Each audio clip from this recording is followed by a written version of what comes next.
Rural America, I hope you're watching. Farmers and ranchers, I hope you're watching. Because you're being gaslit right out of existence. No, because America for making me for making me work 4 jobs while I'm in college in rural Tennessee, and I can barely pay my own rent, and I'm taking 19 credit hours on top of those 4 jobs, and I still can't graduate on time, and I still can't graduate early, even though I'm taking 21 credit hours next semester! Not enough people are talking about one of the truly devastating consequences for rural America if the Republicans and Donald Trump push through their cuts to Medicaid. My Congresswoman Maxine Dexter was talking about this back in March. She mentioned it at a town hall, and I was like, oh shit, I haven't even thought about that. It's the fact that cutting Medicaid means that rural clinics and rural hospitals all over the country are going to close. Well, Oklahoma, I guess we can look forward to more slashing of federal funds, only this time it's going to hit our conservation efforts for our federal farming, our small farms, our small communities, and so many other things that our small communities, which is most of Oklahoma, depend on. And this is going to impact our wildfire mitigation, so many things. I'm going to put up some screenshots from different communities around the Midwest and give you an idea of how this is going to affect us going forward. I don't even begin to think how much this is going to hurt us. So please take a look at these. I don't even have words for this. I know so many people in small communities who are farmers, and this is going to hurt so bad. I've been a proud rural American my entire life. But the truth is, in rural America, poverty is higher, wages are lower, and jobs are far and few between.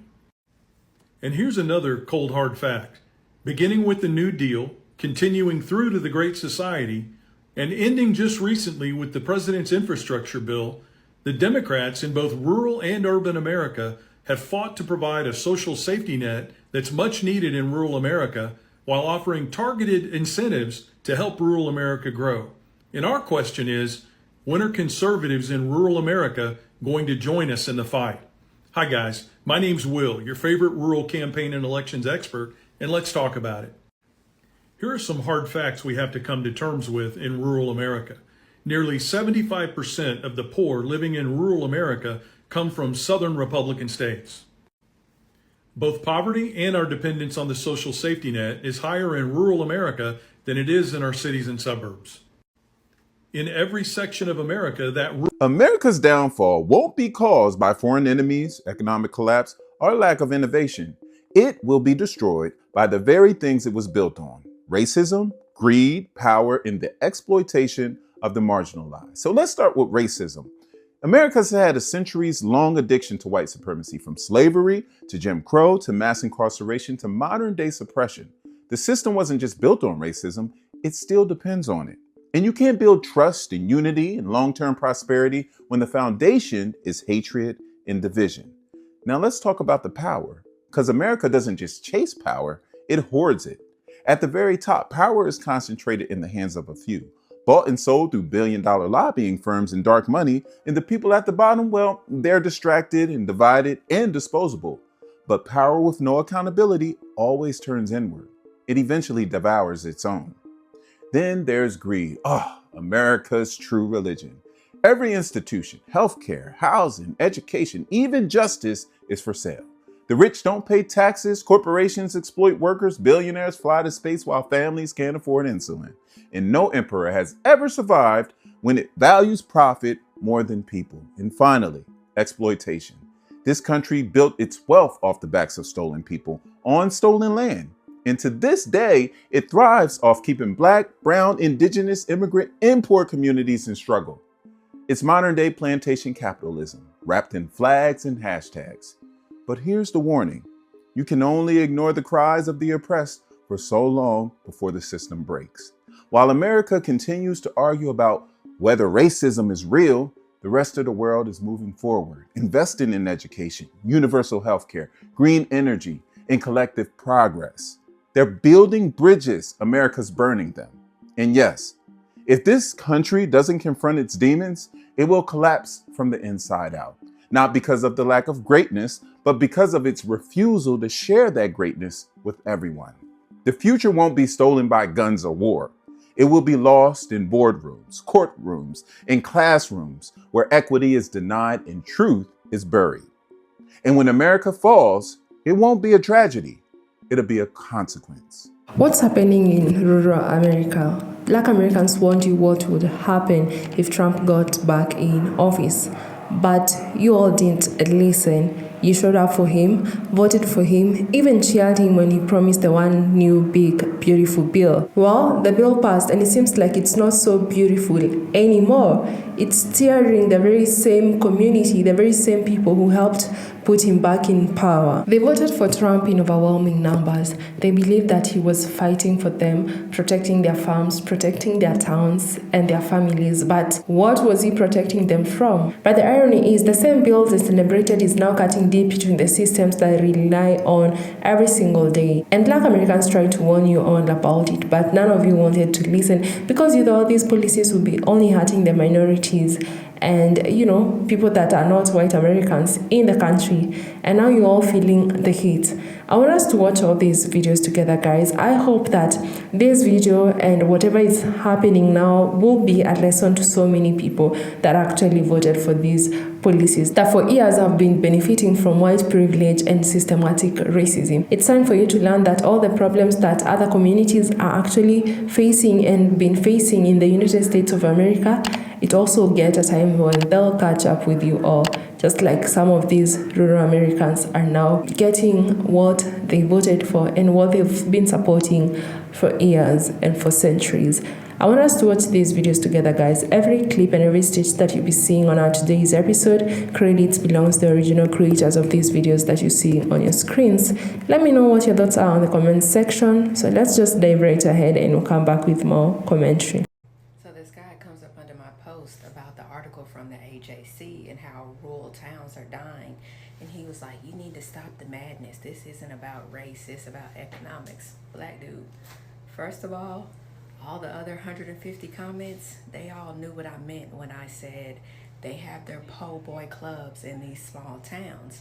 That doesn't mean that they don't just want black people there. What it means is they have a small way of thinking. They don't want businesses coming to the area. They don't want to combine any resources with the schools. I grew up in a small town that thought like that, so I know exactly how those people think. They only want their friends having the jobs. They don't want to keep up with times. They're against technology. So turns out a lot of people, regardless of their race, don't want to live around that sort of thinking. It has nothing to do with just black people. They don't want anybody from anywhere moving into these places. And that's why now they're up here scratching their head trying to figure out how they're going to keep their towns from dying, because all the older people are passing away and the young ones don't want to live there, and I don't blame them. And then these big organizations or these warehouses, they come to these small towns and yeah, they offer jobs, but the people that live there still can't afford to live in these same towns that they make good money in. So yes, it is a big clusterfuck when po' boy mentality gets all over everything. That's why those towns are the way they are, mostly in the South, but it's all over the nation, but mostly in the South. These rural towns, mostly in red states, are really about to be in the find out. First, let me tell you what the Trump administration did with this big, beautiful bill that they think is pretty slick. You see, most of these things with Medicaid cuts aren't going to go into effect until 3.5 years down the line. When is that? When Donald Trump is no longer president. You see, he doesn't want to be able to take credit. He doesn't want anyone to blame him for hospitals closing and people losing their Medicaid. So he delayed everything until he's out of office. And so what he gets to do with this is he gets to say that, oh, all of the things that are happening to these hospitals and with Medicaid and everything, that's all Joe Biden's fault, because my stuff doesn't kick in for 3 years. Then when it were to kick in, if it is to kick in, it's going to get worse. So for the most part, the next president, probably a Democrat, is going to have to come in and overturn all the things that he did just so people don't lose their Medicaid and a lot of these hospitals don't close up. But unfortunately, many of these hospitals are anticipating what's to come, and they're already planning that they're going to have to close up in the next 3 to 7 years. But you have J.D. Vance out there. Of course, blaming Joe Biden for everything that's going on right now during the Trump administration, and out here saying that they put in provisions and they put in fail safes so that rural hospitals won't have to close. Meanwhile, rural hospitals are planning on closing. So let's listen to JD Vance with this bullshit talking about they're saving rural hospitals when we know that's not the truth. First of all, let me point out, did you notice when he was saying all the bullshit, all the stuff none of these people have ever heard of? He got no applause at all. So then he decided to go to the Trump card. He went to the card, the ace of spades, which is the racism. He's like, nobody's cheering when I'm talking about healthcare and Medicaid and rural hospitals. You know what? Illegal aliens need to get the hell out of here. We want them out of here. We're getting the Mexican people out of here. And then all of a sudden the racists are like, yeah, because they know that. They understand the racism. That's the part they love the most about Donald Trump. You see, policy means nothing to them. They don't care that their gas prices and grocery prices are still going up. They don't care about that. They care that, one, they think they're owning the libs, and two, the racism. They like the fact that JD Vance and Donald Trump are as racist as they are. And let me point something else out. He's talking about all the problems during the Biden administration. You know what? If you Google rural hospital closures during Biden's administration, you don't find a bunch of articles about that. But during the Trump administration, you find a bunch of articles about rural hospitals that are anticipating having to close, and it is because of the cuts to Medicaid in the big beautiful bill. That is the only reason. That's the only reason they cite when they talk about their rural hospitals closing. Don't believe me? Here's a video of a news station talking about a hospital closing in their area because of all the cuts to Medicaid. The fact that this administration is trying to claim that this isn't happening when we could easily access the information that proves it's happening right now is fucking crazy. But this is how dumb they know the MAGAs are. And if that's not enough for you, here's another article about 9 rural hospitals in Illinois that are also at risk of being closed, along with a video that talks about how the big beautiful bill is cutting millions of people off of their Medicaid. Florida beaches are empty because racism don't pay the bills. Now, those beaches and businesses are empty in Florida, and the business owners are scratching their head. They're like, I don't understand what's happening and why this is going on. This is what happens when you build your entire platform on bigotry and fear. When you spend years attacking immigrants, the very people who visit your state, spend money in your hotels, eat at your restaurants, buy your tacky-ass beach towels. Don't act shocked when they stop showing up. And understand, it's not just tourists who aren't coming to Florida. When you squeeze the working class like a lemon, there is no juice left for joy. You think people got beach money right now? People can't even afford to go outside. And all those Trump tariffs, those weren't on corporations.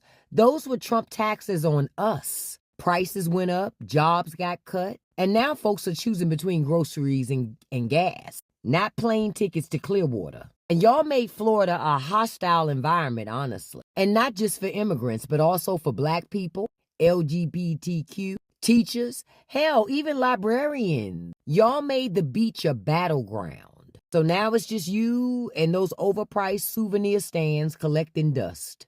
And now conservative business owners are mad. But they're mad at the consequences of the policies that they voted for. Baby, this ain't karma. This is cause and effect. Conservative policies destroy communities, period. So ask yourself, how long are you guys going to continue to vote against your own business? Hi everyone, this is Cambria here, and today we need to talk about a critical issue that's not getting nearly enough coverage in the media: the collapse of rural healthcare in America. As of June of 2025, nearly 800 rural hospitals are at risk of closure. That's nearly half of all rural hospitals across the United States. And if you think this is just a slow bleed, think again. Over 300 of those are at immediate risk of shutting down within the next 2 to 3 years. These numbers come straight from the Center for Healthcare Quality and Payment Reform. Their analysis is based on hospitals' own cost reports submitted to CMS. So this isn't a projection, it's a warning. So let's break this down. In more than half of U.S. states, at least 25% of rural hospitals can't financially sustain themselves for more than a few years. 11 states have a majority of rural hospitals in critical condition. This affects maternity care, trauma response, mental health access, and even basic chronic disease management. Now, enter this big, beautiful bill. This bill is being touted as a sweeping healthcare reform package. One of its promises, direct funding support for rural hospitals through stabilized reimbursement models and emergency grant access. Sounds good on paper, right? Here's the issue. It ties that funding to performance-based metrics, and most rural hospitals are already under-resourced and overworked. If they can't meet these benchmarks, they risk being excluded from the funding that they desperately need. So this means the very hospitals closest to closing might not even qualify for help. We're applying urban standards to rural realities. That's like judging a fish by how well it can climb a tree. So what can you do? First, share this video. Second, call your legislators and ask for targeted, unconditional funding for rural hospitals, not more bureaucracy. And third, if you're a nurse, patient advocate, or healthcare professional, keep telling these stories because rural healthcare absolutely matters. Again, I'm Cambria Nwosu. Follow me for more healthcare truth telling. And remember, if you live in a small town or know someone who does, their hospital could be gone tomorrow. It's so crazy, guys, that people went on ahead and voted for these same policies that knew would help them, because it's not out of ignorance. And it's crazy how hatred and racism can actually cause you a lot. Now look at some of these farmers that are, going through a lot. They were relying on labor of illegal immigrants, and they went on ahead and voted for mass deportation, something that the president was promising to do over and over on live television. Every time that he would go for campaign rallies, he would promise that he's gonna come up with the largest mass deportation that will have ever been in the United States of America. He promised that he was gonna be in control of borders and he's gonna deport people. Now, farmers, you want to tell me that you just sat there before going to cast your vote and you thought that these are the very same people that I rely on for my work to be done, for my farm to be worked on, but went on ahead and voted for it. And now you're coming out here crying that you're suffering, coming out here trying to tell the government to come up with immigration law that actually work for you, just for you, because now you're suffering. Because you all know if you all were not suffering, you'll not be out here crying, you'll not be out here saying how harsh the reality is, because you never expected this to happen to you. But honestly, what were you thinking that will happen? You were told and lied to that these illegal immigrants were taking American jobs. Now that you have so many opportunities for people to come and work in the fields, why are we not seeing any Americans who are actually volunteering to do this? And farmers not ready to pay good money because they knew that they were taking advantage of these illegal immigrants, and they went on ahead and voted for them to be deported. Do you see how expensive racism and hatred is? Do you see how much it can actually cost you? Because now you'll have to pay more than what you are used to paying. And on the top of paying more, you'll not have people working as much as the illegal immigrants were working. You will not have people being able to endure the harsh weather and the poor conditions that these illegal immigrants were actually working in. But you all went on ahead and still did this without caring how much it's gonna hurt you, because you thought that it was gonna hurt other people. Look at healthcare. The big beautiful bill slashed Medicaid, the program that keeps rural hospitals alive, and now hundreds of rural hospitals are on the verge of shutting down. Some already have, because of one big beautiful bill that you all cheered out here about. You saw what nursing homes are doing. They're asking people to come and get their parents or their loved ones by 15th of September because they cannot afford it anymore, because Medicaid and Medicare that was actually helping some of these facilities to keep running is being taken away by the new administration. And hospitals closing in rural areas that overwhelmingly voted in big numbers for this new administration. It means that when your child gets sick, when your elderly parent has a heart attack, when accidents happen, you may not have a hospital anywhere close. But Black Americans warned you all about this, but you all didn't listen. And they warned you because they've lived through underfunded hospitals and medical negligence.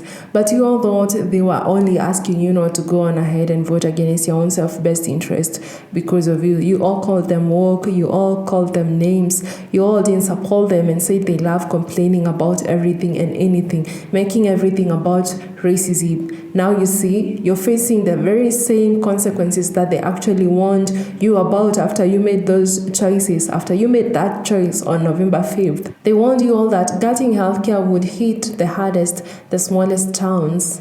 And now it's already happening. Look at what happened with SNAP cards. Food assistance that most of you are getting from the very same taxes that you actually do pay to the government. And now, the one big beautiful bill that you all cheered about is cutting over $300 billion US from SNAP. And who gets affected the most? Of course, it's the rural Americans that mostly depend on it to put food on their table. But they went on ahead and still voted for these. And SNAP cards isn't just about urban issues. Even rural counties actually use SNAP, and some of the highest rates. And when some of those benefits actually vanish, it's not just your pantry or just your household that feels the heat, but also groceries in small towns, because there'll be no customers anymore, because people will not be having money to go and shop from these rural grocery stores, because you all voted for this. You voted for, SNAP benefits to be taken away, all the food assistance to be taken away from you, because you thought that it was not going to affect you but other people, which is quite sad. And Black Americans warned you all because they know how it feels to live with food insecurity, but you all chose not to listen again. What about schools and local services cut off? The bill also killed public land payments that kept many small towns, counties afloat. That money paid for schools, fire departments, and basic services. Now, those towns are scrambling and will be scrambling for the next 4 years. Who knows till when? Schools are underfunded, teachers are leaving, and suddenly the same communities that thought that Trump was for them are now realizing that they got played just because of their ignorance, just because of their hatred, just because of racism. Now you're realizing this when it's too late and there is no turning back on this. You just have to go through the next 4 years, and who knows till when. Like, how are you gonna come back from this? If these grocery stores closed, if some of your children don't get to attend school in the next 4 years, what will you do about this? That will be 4 years left. And this will even encourage more people not to, joining school. So many people don't want to go back to school when maybe it's later made affordable for people to afford it, or when the government decides that they want to fund school because they already be, past of that age where, want them to go back. And what kind of a community will you be building? If you ask yourself this, you were promised that he was going to make America great again. You were promised that he was going to close the borders. He promised that he was going to put tariffs on the things that will be coming in America from other countries. And you all were actually out there cheering up, thinking that these tariffs will be paid by these countries. You all didn't want to even bother to research to get to understand how tariffs work. You all didn't want to bother and look at, the Project 2025 and all these policies. You all didn't bother to check out what the one big beautiful bill meant for the rural Americans. You just went on ahead, voted for this because why? You wanted a great country, making America great again. But who was it really great for? Just for some people, and not for so many of Black Americans and minorities. And now the problems that you have been creating are finally catching up with you. So did you actually get to ask yourself who is benefiting from all these promises that are actually promised to you? all these policies that are actually being put out there that are hurting you a lot, that are hurting the common citizens. Well, let me tell you who is actually really benefiting from this, as rural Americans and common American citizens actually do suffer from these policies, this new administration that you chose to vote for. Billionaires, corporations, and big landowners are the ones cashing in, are the ones that are actually benefiting from this. You all been taught to believe that the problem has always been illegal immigrants and Black Americans. You all been taught to fear them. You all been taught that these are criminals. But you just miss the point each and every single time. Your big problem that you're facing is not Black Americans. The big problem that you're facing is not illegal immigrants, but it's the rich corporations, these rich people, these big landowners, these big companies, because they always find a way on how to keep you all separated, and you just choose to go with the narrative that they give you. You just choose to believe that without even wanting to ask yourself a question. Why are we being told that illegal immigrants are dangerous? No, why are they criminals? Is it because they are working in the fields, being paid very badly and working under very harsh conditions? Is that why they are criminals? Why are Black Americans being called criminals? Or why do they call Black Americans lazy? Or is it because they don't want to work anymore for free? It's so crazy that you all just choose to listen to your politicians or those leaders that you're supporting, even without wanting to understand or asking a question, why am I being told this? Why are they saying this about this community? What is the reason behind it? And now that is why you're suffering, and that's why you're facing what you're facing right now. And I just keep on saying, I hope that whatever is happening in America right now will be a lesson teaching you that the next time you'll be there voting or supporting any leader, supporting any policies, you understand that if you're supporting any policies just because you think they are gonna benefit you and hurt others, just know that it will sooner or later catch up with you. I don't know what you all think, especially if you're watching this and you're among these rural communities. Maybe let us know how is life going on that side. Thank you so much for watching up to this part. This video is just for education purposes only. Kindly consider subscribing to this channel if you haven't, and until the next episode, bye.